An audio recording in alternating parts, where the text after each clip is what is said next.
마테오가 전한 거룩한 복음입니다.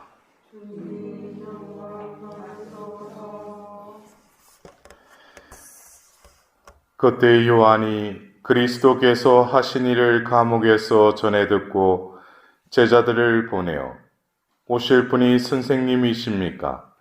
아니면 저희가 다른 분을 기다려야 합니까? 하고 물었다. 예수님께서 그들에게 대답하셨다. 요한에게 가서 너희가 보고 듣는 것을 전하여라. 눈먼 이들이 보고 다리 저는 이들이 제대로 걸으며 나병 환자들이 깨끗해지고 기먹은 이들이 들으며 죽은 이들이 되살아나고 가난한 이들이 복음을 듣는다. 나에게 의심을 품지 않는 이는 행복하다. 그들이 떠나가자 예수님께서 요한을 두고 군중에게 말씀하기 시작하셨다. 너희는 무엇을 구경하려 광야에 나갔더냐? 바람에 흔들리는 갈대냐? 아니라면 무엇을 보러 나갔더냐? 고운 옷을 입은 사람이냐? 고운 옷을 걸친 자들은 왕궁에 있다. 아니라면 무엇을 보러 나갔더냐? 예언자냐? 그렇다. 내가 너희에게 말한다. 예언자보다 더 중요한 인물이다. 그는 성경에 이렇게 기록되어 있는 사람이다. 보라, 내가 내 앞에 나의 사자를 보낸다. 그가 내 앞에서 너의 길을 닦아 놓으리라. 내가 진실로 너희에게 말한다. 여자에게서 태어난 이들 가운데 세례자 요한보다 더 큰 인물은 나오지 않았다. 그러나 하늘나라에서는 가장 작은 이라도 그보다 더 크다. 주님의 말씀입니다. 그리스도님 찬양합니다.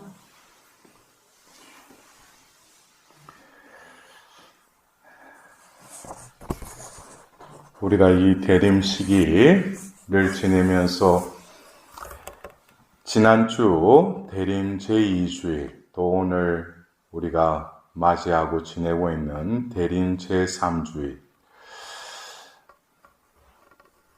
이 요한 세례자라는 인물을 왜 이 대림 시기에 왜 포커스를 맞추는가? 거기는 다분한 어떤 의도가 있죠. 왜냐? 요한 세례자는 첫 번째 오셨을 때 그분을 알아보았다는 것이죠. 또 맞이할 준비를 하였다는 것이죠.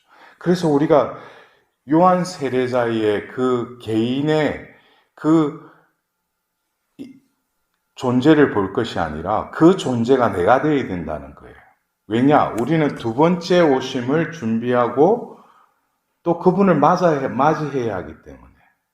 그래서 우리가 이 대림 시기에 요한 세례자의 그 삶, 그리고 그 메시지, 그것을 이렇게 바라보면서 우리도 역시 두 번째 오심을 기다리는 데 있어서는 그냥 희망과 믿음과 사랑의 삶을 살아간다라는 그냥 두리뭉실한 그런 삶이 아니에요.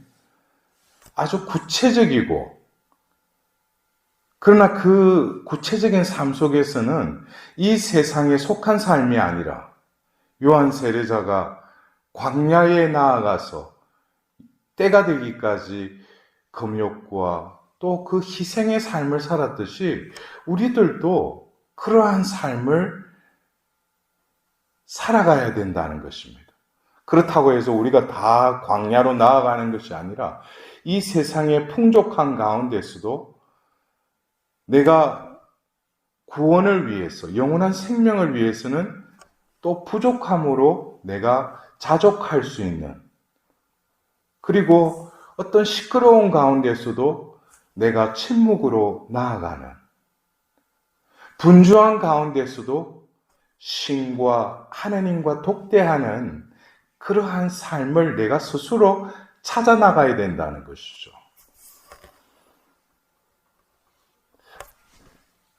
우리가 루카복음서를 보면은 루카복음사가는 예수님의 그 탄생이 있기 전에 요한 세례자의 그 잉태된 그 과정을 또 이렇게 소상히 이렇게 기록해 나왔습니다. 그것은 왜냐하면 예수님의 이 땅에 오심과 이 요한 세례자의 이 탄생, 이 모든 것이 하나님의 뭡니까? 포석이라는 것이죠. 그렇다면 요한 세례자를 주님의 길을 곧게 닦고 예비하는 그 이사야서의 그 말씀을 이루는 그런 자로 이 세상에 내셨다면 우리는 또한 또 다른 요한 세례자가 되어야 되겠죠. 왜냐하면 우리가 예수님을 알려고 믿으려고 하지 않았죠. 어떤 경우에는 누구의 권유나 또 내가 어떤 마음에 어떤 동기가 일어나서 성당을 찾게 되고 교리를 배우고 또 입교까지 했어요. 그리고 또 우리가 뭐 모태신앙 해가지고 그것은 뭡니까? 내가 뭐 신앙에 대한 자유의사로 응답을 한 게 아니고 부모가 신자니까 자동적으로 나는 신자가 된 거예요. 이것은 어떤 면에서 나의 어떤 자의적인 선택이라기보다는 이미 하나님의 예정된 선택에 의해서 그때에 우리 각자를 부르셨다는 거예요. 그래서 우리들도 역시 이 대림 시기를 지내면서 요한 세례자의 그 삶과 더불어서 그가 오로지 삶의 목적은 뭡니까? 이사야 예언서에 나와 있는 그 말씀을 이루기 위해서. 그래서 제가 어떤 때는 요한 세례자의 삶을 이렇게 보노라면 여러분들도 루카복음서에 보면은 요한 세례자가 이 세상에 태어났을 때 많은 어떤 기이한 현상들이 있었죠. 아버지가 벙어리가 되고 또 그리고 그 집에 요한이라는 이름이 없었는데 또 스가랴 아버지가 그것을 요한이라고 하고 그래서 사람들이 그걸 기이하게 여겼다고 그랬어요. 분명히 하나님의 손이 그 아기를 돌보고 있음을 사람들은 느꼈다는 거예요. 그러면서 이 아이가 장차 어떤 아이가 될까? 어떤 인물이 될까? 다들 기대를 했다는 거예요. 그런데 정작 예수님의 공생애가 시작되면서 등장한 요한 세례자의 모습을 보면 어때요? 낙타 털옷을 입고 광야에서 또 살았으니까 뭐 제대로 관리를 했겠어요? 그냥 겉으로 볼 때는 우리가 요즘 뭐 이 길거리에 어떤 그런 사람들처럼 그 태어날 때 많은 이들이 장차 저 인물이 하나님이 어떻게 저 사람을 또 세우실까? 그렇다면 우리가 생각할 때 어떻게 해요? 스펙을 쌓고 인류의 길을 걸으면서 아주 남의 촉망을 받는 그런 인물이 될 것이다라고 우리는 그렇게 또 상상을 할 수도 있죠. 그럼 하나님 방법은 다르다는 거예요. 그래서 우리가 어떤 때는 여러분들 그래요. 우리가 여러분들 중에도 부모가 된 분들이 자녀들이 성공한다는 것이 내가 신앙인이라면 뭐 어떻게 하는 게 성공하는 것인가? 그것은 부모를 통해서 태어났지만 이 아이가 하나님의 뜻을 알고 하나님의 뜻을 실행하는 자가 되는 것이 성공하는 거 아니겠어요? 근데 많은 경우 세상의 어떤 그 기준에 그냥 믿음도 거기에 편성을 하는 거죠. 아이가 잘 되기를 바라는. 근데 잘 되기를 바라는데 그 관점은 뭡니까? 세상적인 관점으로 그 아이가 잘 되기를 바란다는 것이죠. 그만큼 우리가 깨어있지 않으면 어느새 뭡니까? 우리의 부르심. 내가 하나님이 나를 왜 부르셨는가? 그것은 거룩한 자로 살아라고 나를 부르셨죠. 근데 결국에 하나님이 우리를 부르신 것은 오늘 시편 146편에 우리가 하답송을 바치면서 후렴으로 우리가 어떻게 바쳤습니까? 주님 저희를 구원하러 오소서.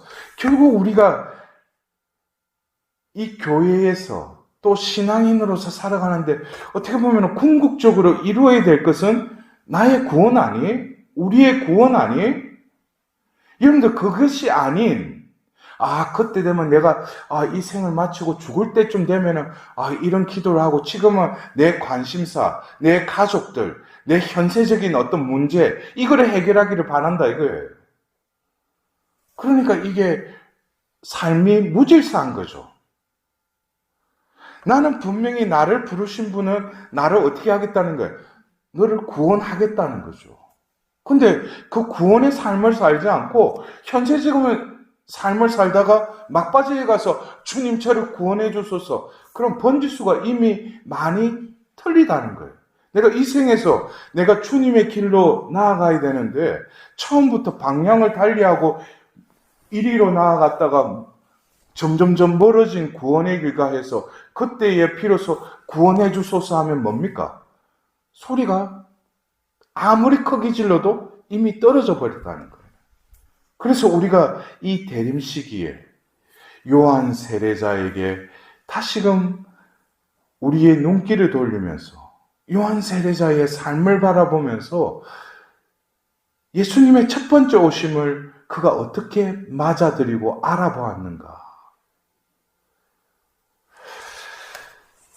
그래서 우리는 오늘 이 대림 제3주일은 우리가 사순 제3주일도 그렇지만은 원래 이 자색 제의도 입을 수 있지만 분홍색 제의를 입을 수도 있어요. 그래서 다시금 우리에게 성탄을 앞두고 그 기쁨을 지금 미리 당겨서 맛보라는 거예요. 그래서 오늘 우리는 이 말씀 전례의 이 내용들을 보면은 입당송에도 그래요. 기뻐하여라. 거듭 말하니 주님 안에서 늘 기뻐하여라. 그리고 오늘 본기도문에서도 그랬어요. 하느님 백성이 주님의 성탄을 간절히 기다려오니 저희가 구원의 큰 기쁨을 누리며 즐거운 마음으로 이 축제를 맞이하게 하소서.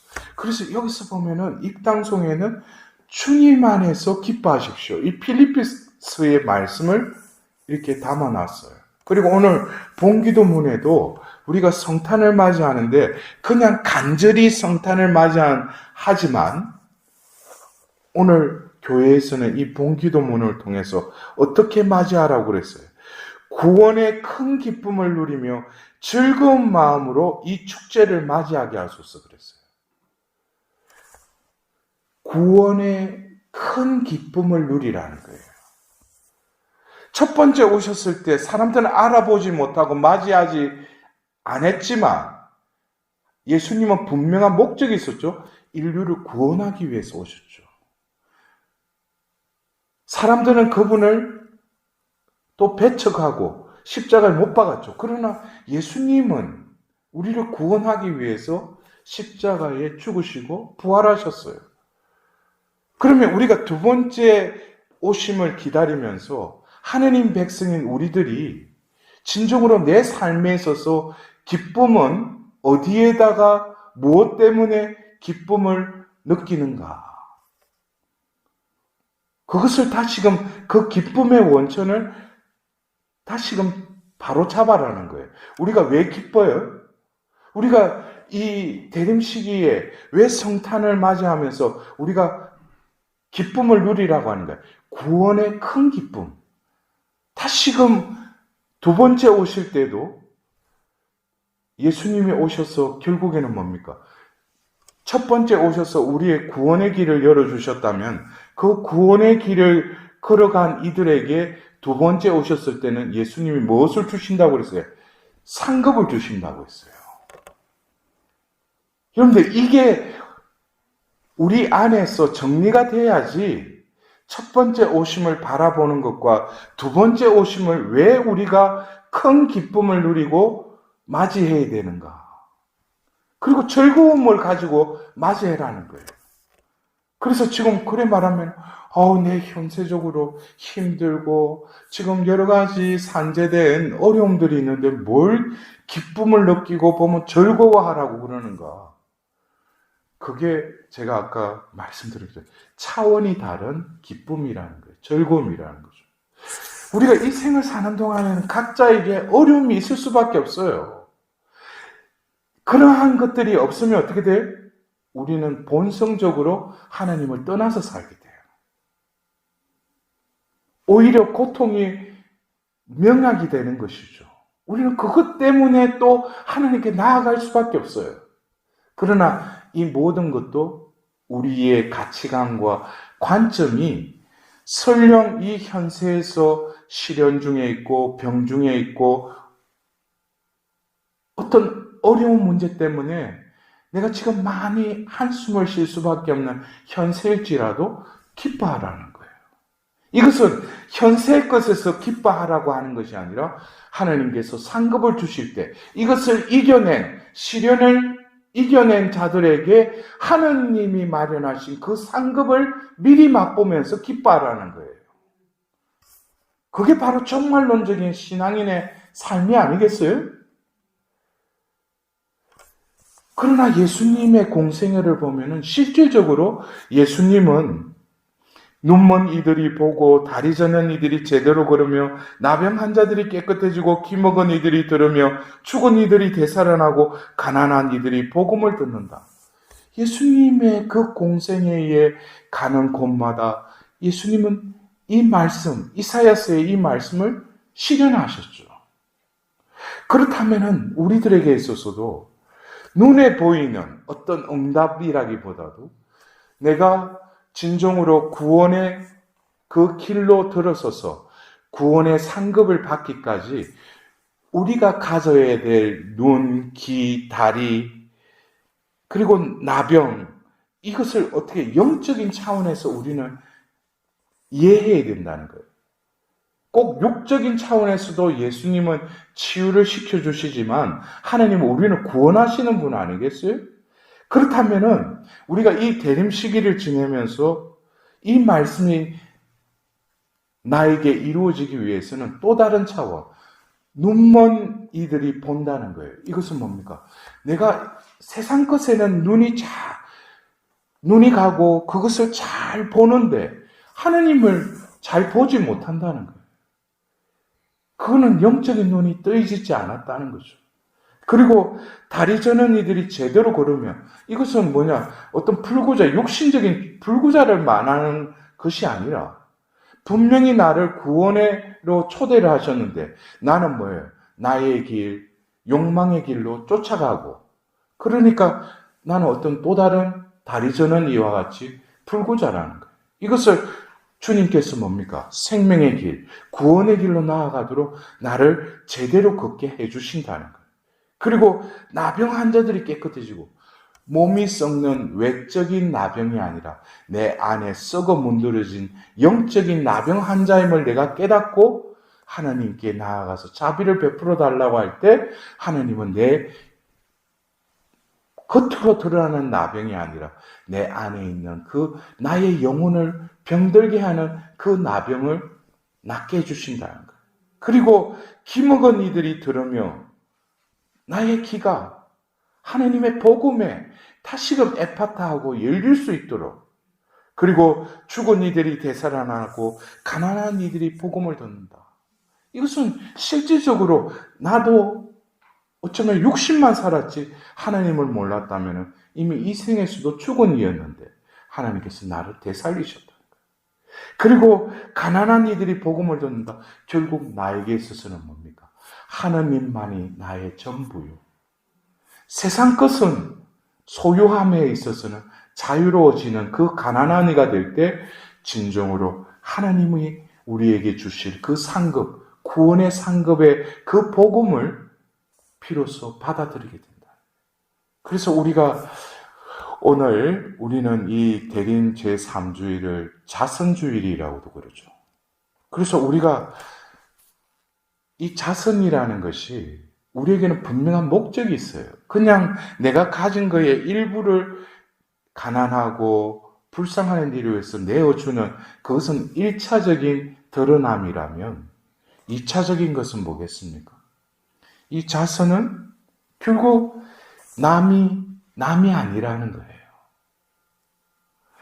원래 하나님이 창조하신 그 창조 질서에는 더불어 살고 한 몸이 되도록 하나님은 남녀를 창조하셨고 또 그 후손들은 하나님의 자비 안에서 살아가도록 하나님은 당신의 그 섭리를 이끌어갔지만 인간들은 남으로 단정하고 남하고의 그 대결 구도 안에서 끊임없이 부딪히는 그러한 이 죄악의 상황 속에서 우리는 나의 것을 또 내 마음을 내 기도를 남을 위해서 베풀어주고 나누어 줄 수 있는 그것이 바로 우리가 요한 세례자의 또 다른 현재의 삶을 살아갈 수 있다는 거예요. 그래서 우리가 오늘 다시금 초대교회 때도 서간들이나 이 편지들을 보면은 재림이 지금 임박했다고 그랬어요. 근데 오늘 제2독서의 야고보서에서는 뭐라고 합니까? 형제 여러분, 주님의 재림 때까지 참고 기다리십시오. 그랬어요. 참고 기다리십시오. 이 참음, 이 인내, 이것이 벌써 2000년이 지났잖아요. 이 참음은 결국에는 뭡니까? 하나님의 참음을 우리는 이해해야 돼요. 이 말은 결국 뭐겠어요? 내가 참는데 하나님은 더 참으신다는 거예요. 왜? 이 인류를 다 구원하기 위해서 기다리시며 참고 계시는 그 인내를 나도 닮아야 된다는 거예요. 그렇다면 진정으로 내 가장 가까이 있는 가족들도 참아야 되겠죠. 우리 가족을 성가정으로 하나님께서 회복시키셔서 구원하시려고 한다면 내가 닥달거리지 말고 나부터 먼저 하나님의 자비가 임할 수 있도록 참고 기다려야 되겠죠. 결국 이 세상이 어떻게 보면 혼탁하고 죄로 물들어 무질서할지라도 주님의 자비가 승리하리라는 그것을 신뢰하면서 나는 참고 기다려야 되겠죠. 결국 우리에게 있어서 오늘 이 대린 제3주일 제가 조금 전에도 이 오늘 봉기도문을 여러분들에게 또 봉독해 드렸습니다.